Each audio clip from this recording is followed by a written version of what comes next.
Hola chicos, soy el profesor Celso Mas y estoy acá en la Academia Genius formando parte de este grupo con el ánimo de servirlos a ustedes, de absolver sus dudas, sus consultas a través de nuestros medios digitales que ya tenemos acá en la institución.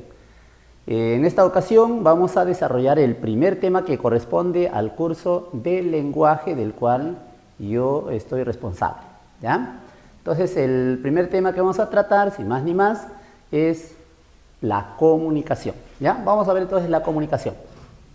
Mire, la comunicación, muchachos, es un proceso, y recuerda que en temas de lingüística debes tener presente algunas palabras clave. Por ejemplo, para definir a la comunicación, la palabra clave es la palabra proceso. Ya vamos a explicar por qué es un proceso, ¿ya? Pero debes tener presente que en este caso es la palabra proceso. Para hablar más adelante del lenguaje, la palabra clave va a ser facultad, ¿ya? Para la lengua, sistema. Para el habla, individual, ¿ya? Y para el dialecto, variación, y así. Esas son palabras clave que debes tener presente desde hoy. Entonces, en este caso tenemos acá que la comunicación es un proceso, mediante el cual dice dos o más seres comparten información. Dos o más seres, no dice dos o más personas, lo que significa que la comunicación no es un privilegio exclusivo del hombre. Todos los seres vivos se comunican, desde los microorganismos hasta los seres más gigantes que tú conoces, se comunican con sus congéneres, ¿de acuerdo? Entonces, a partir de esta primera definición que tenemos, podemos deducir lo siguiente, que la comunicación se divide en primer lugar en dos grandes grupos, la comunicación humana y la comunicación no humana. Obviamente la comunicación no humana se refiere a la comunicación que se da entre los animales y entre las plantas. Animales y plantas. En cambio, la comunicación humana, dependiendo del tipo de signo que nosotros empleemos para comunicarnos, se divide en dos grandes grupos, que es lo más importante. Primero tenemos acá la comunicación verbal y la comunicación no verbal, ¿ya? Verbal, no verbal. A la comunicación verbal también se conoce como comunicación lingüística, y la no verbal, comunicación no lingüística. ¿Cuándo hablamos de comunicación verbal? Hablamos de comunicación verbal cuando empleamos las palabras, es decir, cuando empleas una lengua determinada, cuando te comunicas empleando el español, como en nuestro caso lo hacemos frecuentemente, o el quechua, o el inglés, el asháninka, cualquier lengua. Y como la lengua es un sistema, a esta comunicación también se llama comunicación sistemática. ¿Por qué comunicación sistemática? Porque la lengua es un sistema.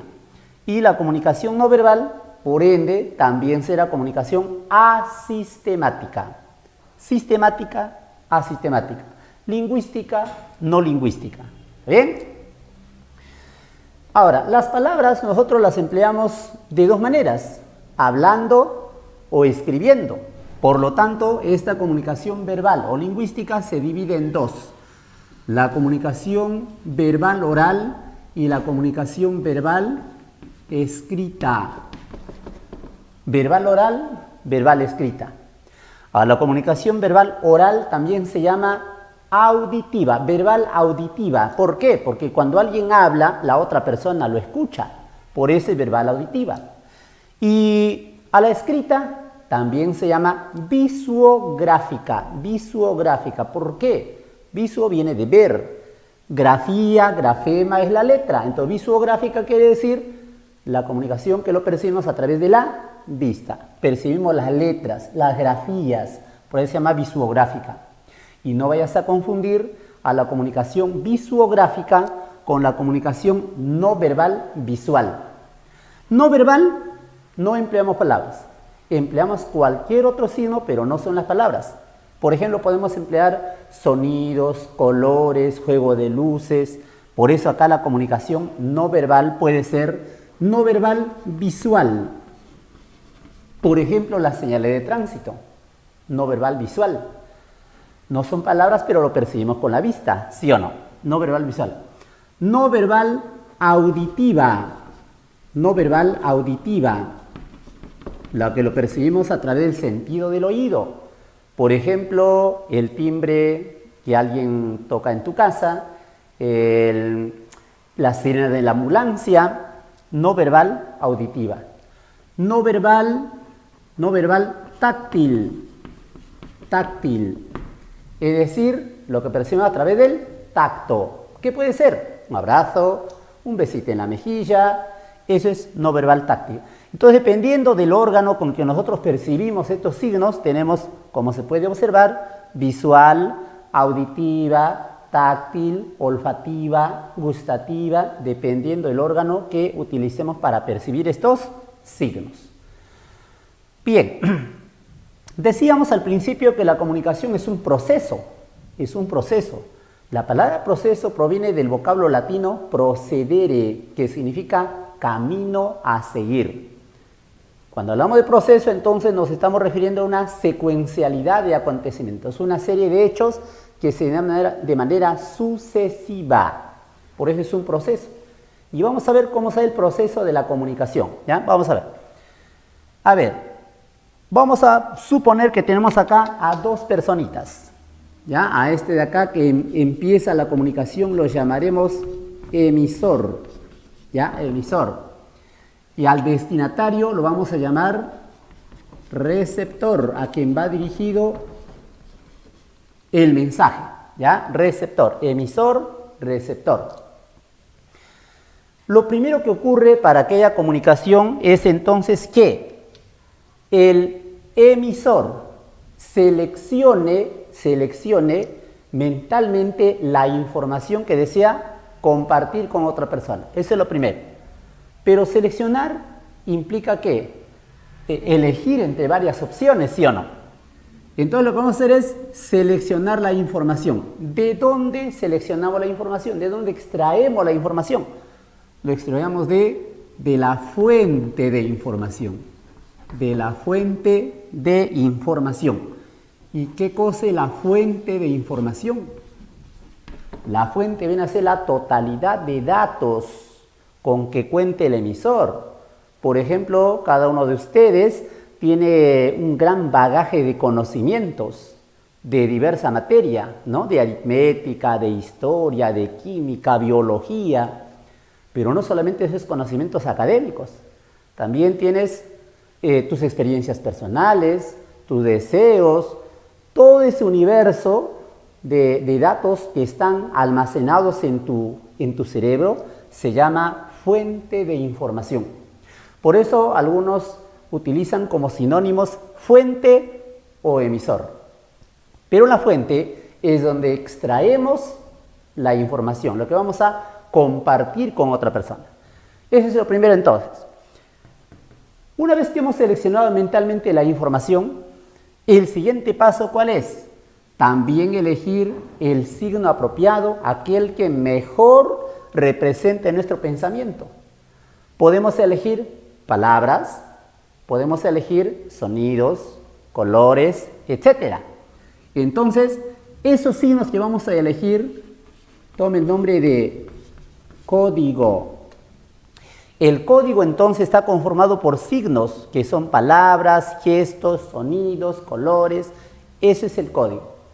Y el hecho de representar la información a través de un signo perceptible, a través de un código, es lo que se conoce con el nombre de codificar. Codificar. Entonces, ¿quién realiza la codificación? Quien realiza la codificación es el emisor. ¿Ya? ¿Qué es codificar? Repito, representar la información, lo que está en nuestra mente, a través de un signo perceptible. Las ideas tienen naturaleza abstracta. Para que pueda ser captada por otra persona, es preciso que se materialicen a través de un signo perceptible, a través de un código.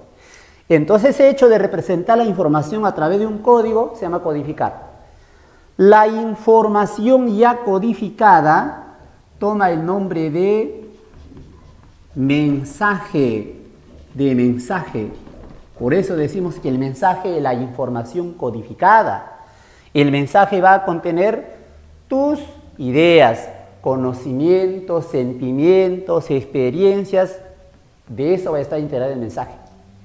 Ahora, el mensaje va de un lugar a otro, de emisor a receptor, a través de un medio físico. En este momento, por ejemplo, yo estoy hablando y el medio físico que empleo cuando alguien está cerca de mí es el aire. El aire es ese medio físico que en teoría de la comunicación se llama canal. Pero cuando estamos en una comunicación virtual, ¿no? Tenemos que emplear un medio técnico, un medio artificial creado por el hombre. De manera que el mensaje va desde el emisor hasta el receptor a través de un medio. Ese medio físico hemos dicho que se llama canal. ¿Ya? Entonces, ¿qué es el canal de la comunicación? El canal es el medio físico por donde se desplaza el mensaje desde el emisor hasta el receptor. Cuando estamos cerca, uno frente al otro, en una comunicación directa, el canal es el canal natural, el aire. Pero claro, si estamos a gran distancia, nos vemos precisados a emplear un canal técnico, un canal artificial. ¿Está bien? Puede ser el papel, el teléfono, etcétera, ¿no? Entonces, ese es el medio que empleamos. Una vez que el mensaje llega al receptor, ¿qué va a pasar con el receptor? El receptor, utilizando algún órgano del sentido, vista, oído, olfato, percibe estos signos, los percibe. Y entonces su cerebro se encarga de descifrar el valor de estos signos, el significado de las palabras, de los gestos, de los sonidos. Ese hecho de descifrar el valor de estos signos se llama decodificar. Entonces el receptor decodifica. Sinónimo de decodificar, descifrar, desentrañar su significado. Eso es decodificar. ¿Quién lo realiza? El receptor. ¿Está bien? Entonces, como hemos visto, ¿por qué la comunicación es un proceso? Porque se da una secuencia de hechos. Primero el emisor codifica, la información codificada se llama mensaje, el mensaje va de un lugar a otro a través de un medio y finalmente el receptor lo decodifica. Por eso es un proceso. Hemos dicho que la palabra proceso proviene del vocablo latino procedere, camino a seguir, porque hay una secuencialidad de hechos. Por eso es un proceso. Además, toda comunicación se lleva a cabo en un lugar y en un momento determinado. Ese espacio es espacio que puede ser no solo geográfico, no sé, también temporal, espacio-tiempo, se conoce como circunstancia, situación, y algunos también llaman contexto. Nosotros preferimos no emplear el término contexto porque dicho término se prefiere más en semántica. Sabemos que el contexto es más bien el entorno lingüístico, es decir, el conjunto de palabras que rodean a un vocablo para precisar su significado. Cuando usted va a desarrollar, por ejemplo, un ejercicio de oraciones incompletas, ¿cómo sabes qué palabra se inserta en el espacio? Tomando en cuenta el significado de las otras palabras, es decir, tomando en cuenta el contexto. Ese es contexto. Por eso, preferimos acá el término de circunstancia o situación. ¿Qué es la circunstancia o situación? Es dónde y cuándo. Es decir, el espacio y el tiempo. Espacio y tiempo.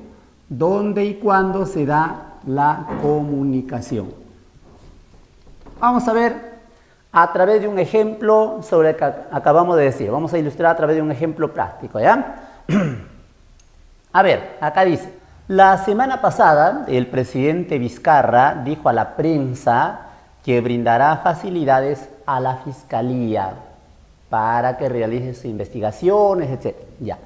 Entonces, Desde los tiempos de Aristóteles ya nos recomendaban cómo identificar los elementos de la comunicación. Por ejemplo, para reconocer el emisor, ¿quién es el emisor? ¿Quién habla? Se pregunta, ¿quién dice? ¿Quién dice?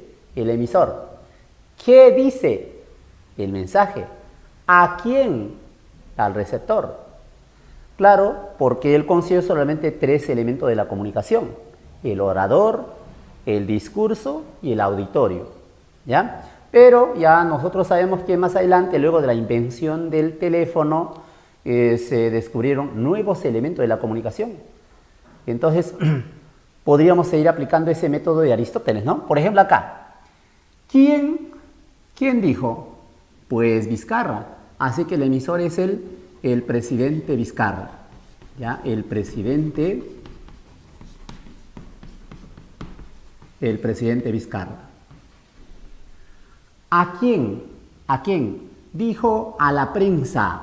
Entonces, ¿a quién va a dirigir el mensaje? Es a la prensa. Receptor, la prensa. ¿Mediante qué signos? ¿Qué signos se empleó para dirigirse a la prensa? Acá dijo, lo que implica que sería una comunicación verbal, hablando. Entonces acá el código es código verbal, verbal oral. Mensaje, ¿qué cosa dijo? Que brindará facilidades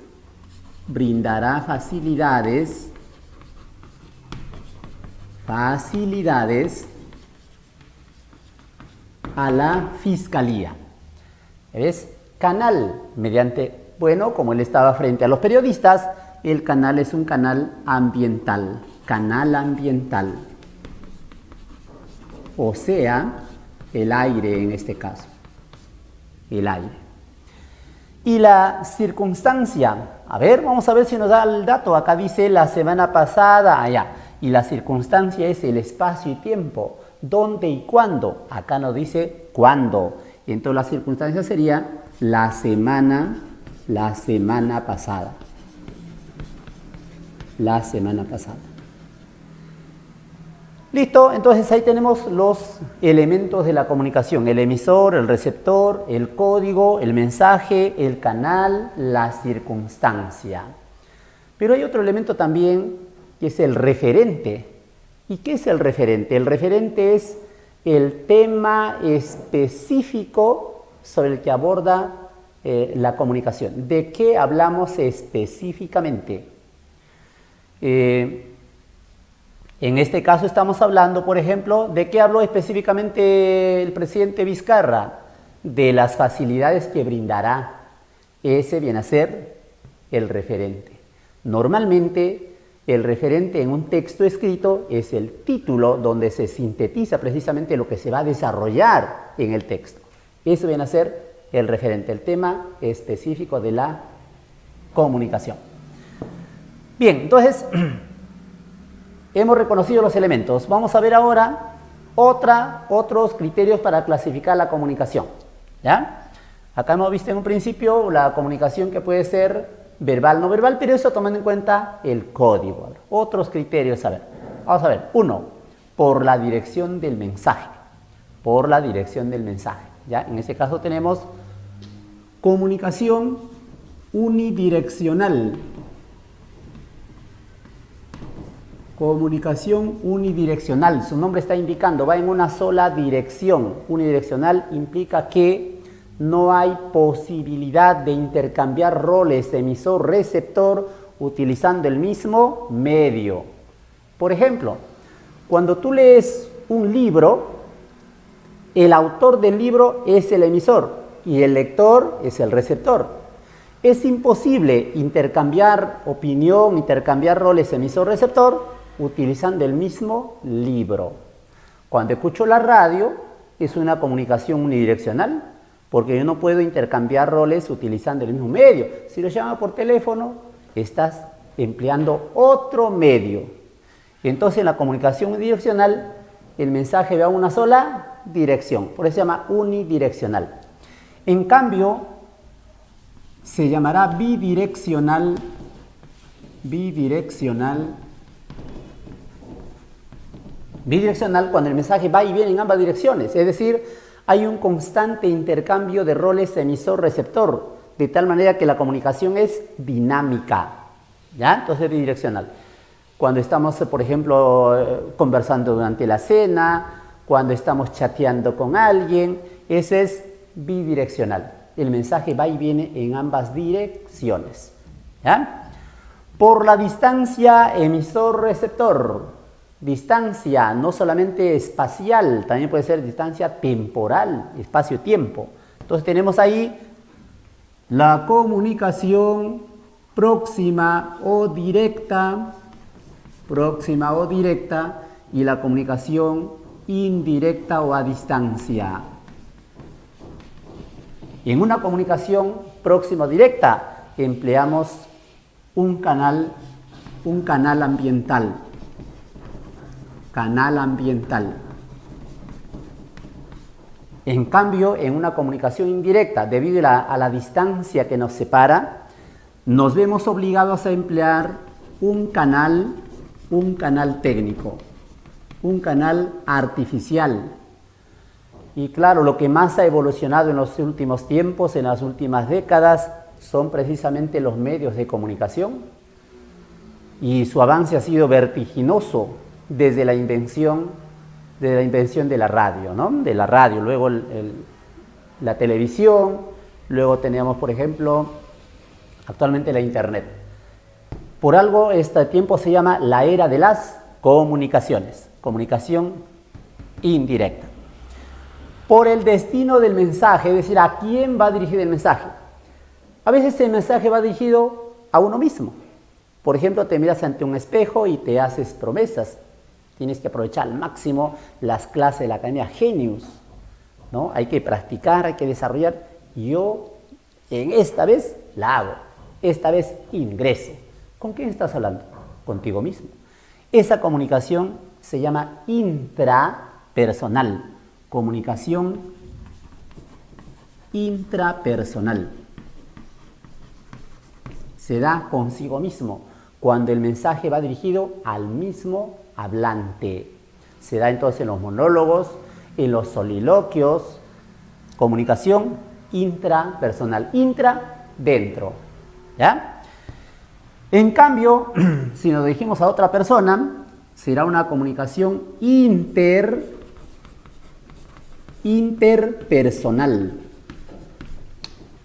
Interpersonal. Intra, contigo mismo. Inter, entre.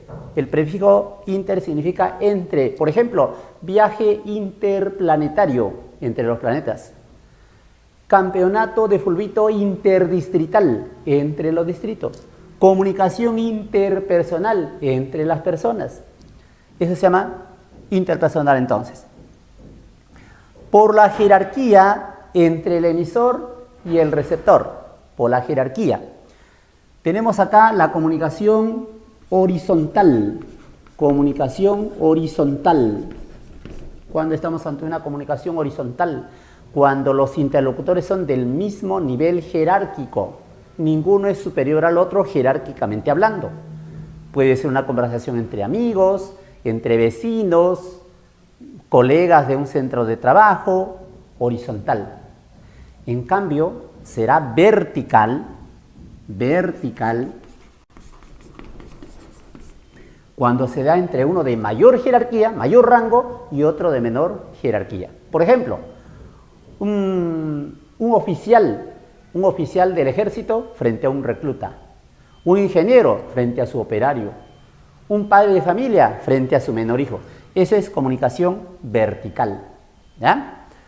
Bien, entonces ahí tenemos otros criterios para clasificar la comunicación.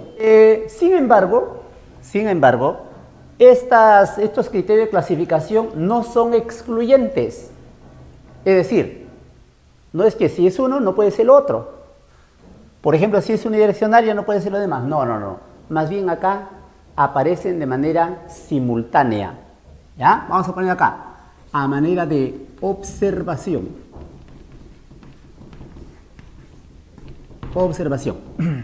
A ver, estos criterios, los diversos criterios de clasificación, los diversos tipos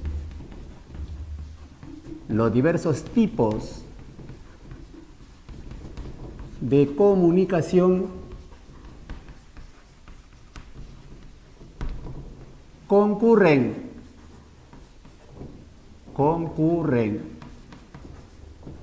en un solo acto comunicativo. Por ejemplo, dice, Adela escribe un mensaje a Luis usando el chat del Zoom. Ya. Acá vamos a ver que ocurre simultáneamente los diversos tipos de comunicación. Por ejemplo, según el código, acá dice escribe, entonces el código debe ser código verbal. Por lo tanto, la comunicación es una comunicación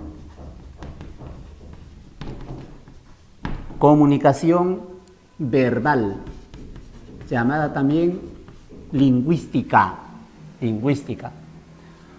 Por la dirección del mensaje, ahí dice escribe a Luis usando el chat del Zoom y es probable que él también le conteste.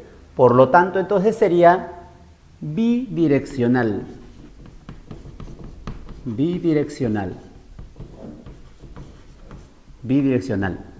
¿Qué más? Directa o indirecta. Como están empleando un medio técnico para enviar el mensaje, es obvio que la comunicación es indirecta.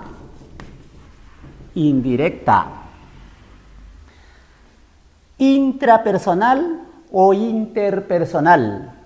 Intra sería cuando Adela escribe, por ejemplo, en su diario para ella misma, pero acá dice que va dirigido a Luis, por lo tanto es interpersonal.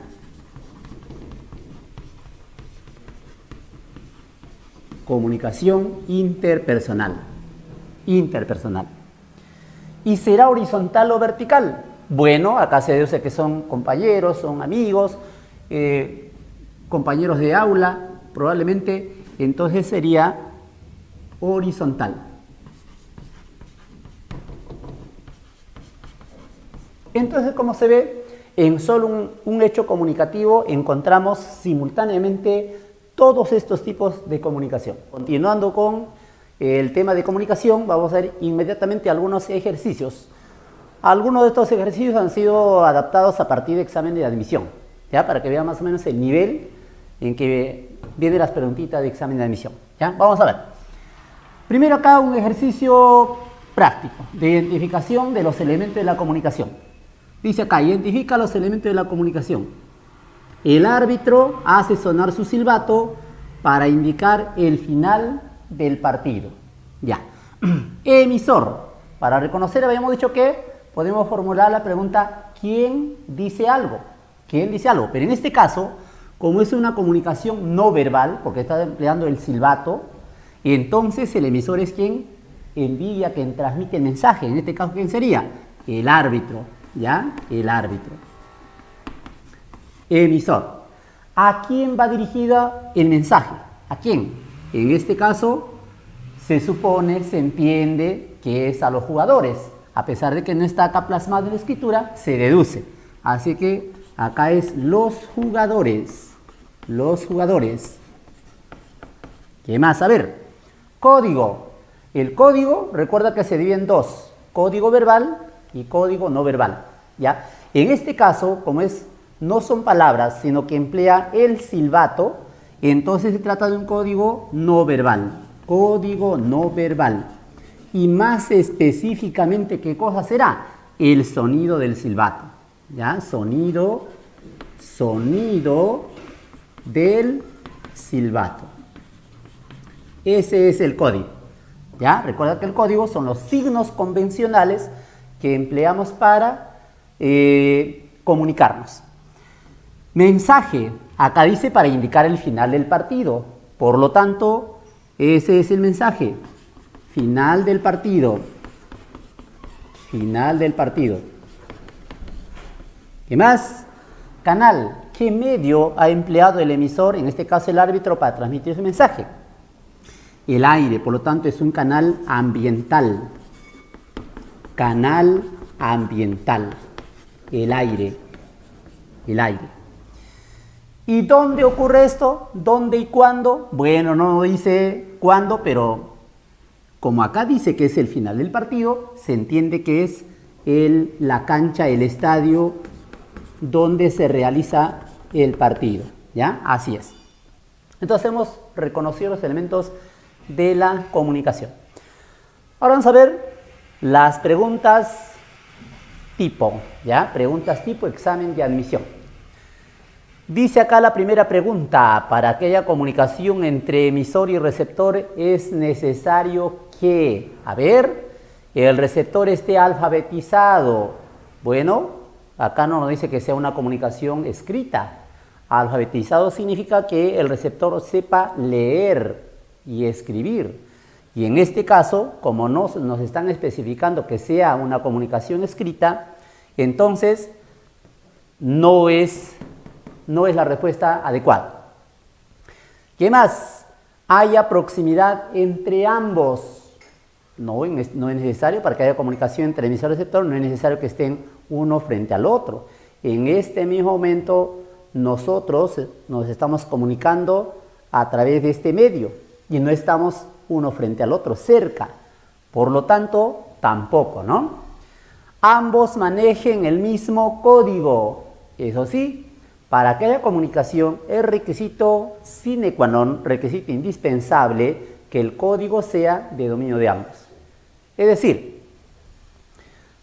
para que tú me entiendas lo que yo estoy hablando, tienes que manejar la lengua que yo estoy utilizando, es decir, el español. Si alguien que desconociera completamente nuestra lengua me escucharía, de hecho no sabría qué cosa estoy diciendo. Para que haya comunicación, el código debe ser de dominio de ambos. Y no solamente en el código verbal, en el código no verbal también, cualquier código. Por ejemplo, ¿cuál es el código apropiado para abordar un vehículo? ¿Quieres ir a comprar al supermercado? ¿Cuál es el código apropiado? Levantar la mano. Porque si en vez de levantar la mano, vamos a suponer que levantas el pie, te aseguro que el conductor no va a tener su vehículo, porque ese no es el código convencional. El código debe ser de dominio de ambos. ¿Compartan la circunstancia? Pues ya, obviamente que no, porque no siempre hemos dicho, uno frente al otro. Por lo tanto, en este caso concreto, la clave sería que ambos manejen el mismo código. Ahí está, esa es nuestra clave. Siguiente pregunta: ¿no es un elemento de la comunicación? Bueno, esta pregunta es muy sencilla, dirá alguien.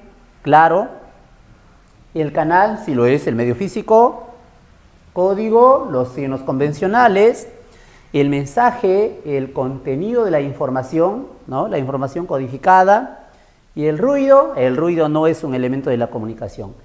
¿Qué cosa es el ruido? El ruido, en teoría de la comunicación, no solo es el bullicio molesto que perturba la comunicación, sino que en teoría de comunicación se llama ruido a cualquier factor que perturbe la calidad de la comunicación. Por ejemplo, podría ser en una comunicación escrita la mancha en el papel que hace ilegible un escrito.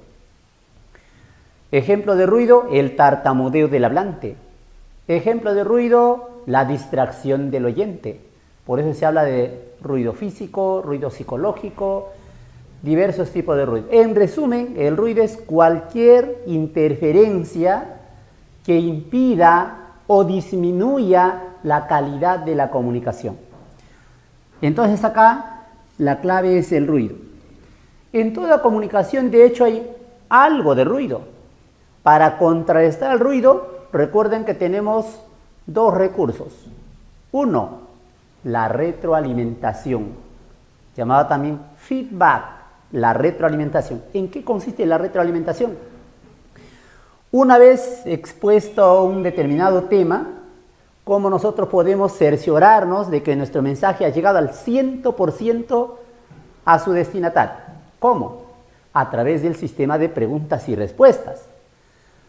En mi condición de emisor, cuando yo formulo una pregunta al oyente, espero que esta persona me retorne la información que yo le he dado, ¿sí o no?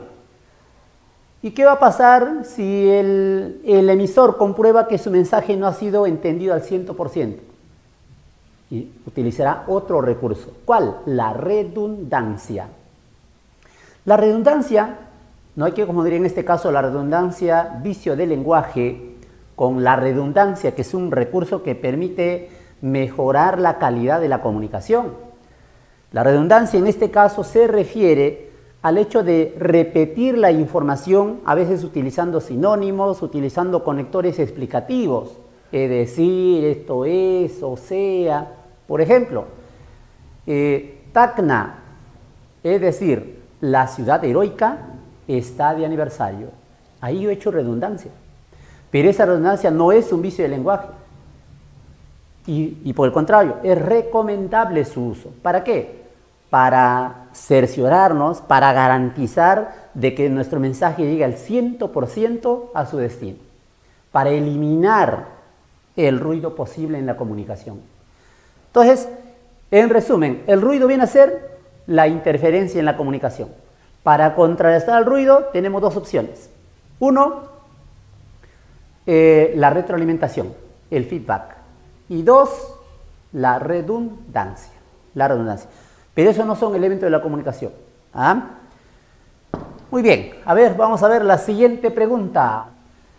En una comunicación verbal auditiva, ojo, tienes que leer detenidamente, interpretar el sentido de cada pregunta.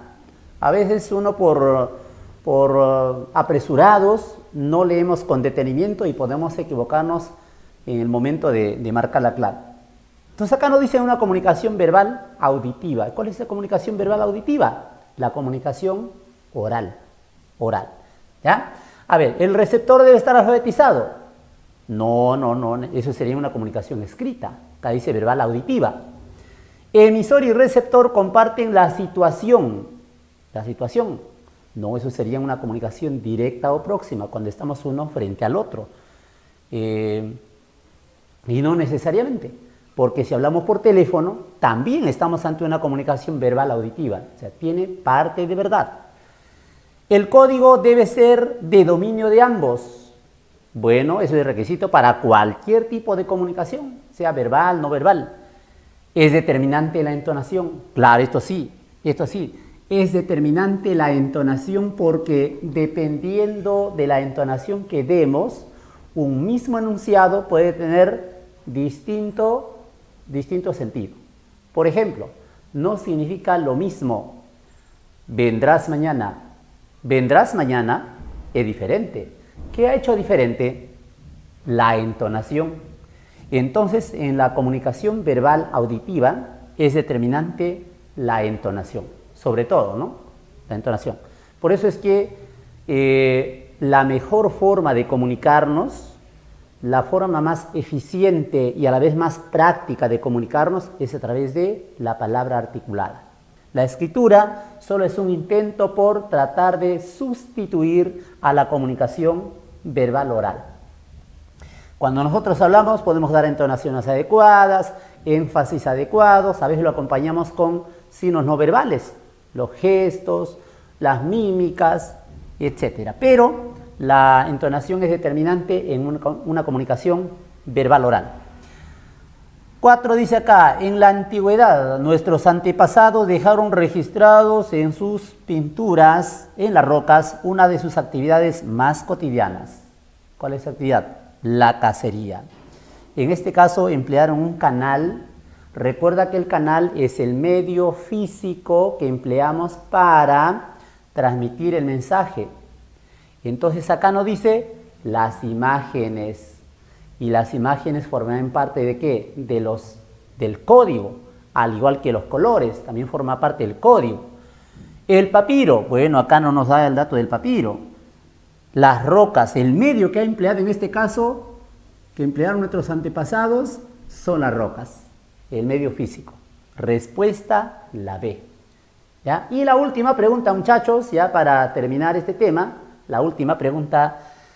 En una comunicación verbal entre Juanito y su papá mediante un teléfono móvil. El código está integrado por signos icónicos. No, los iconos son aquellos signos que representan algo por semejanza. Por ejemplo, una fotografía es el icono de la persona fotografiada. Una maqueta representa en miniatura a una futura construcción. El icono se da por semejanza, por parecido. Y en una comunicación verbal, no, eso no es. Signos sonoros, claro, las palabras son signos sonoros y articulados. Por lo tanto, acá la clave es los signos sonoros. ¿Ya? Los teléfonos móviles constituyen el canal y este es mucho más amplio, mucho más general y de acuerdo con la pregunta, la clave sería la B porque es más específico. ¿Ya? Muy bien chicos, ahí nos quedamos el día de hoy.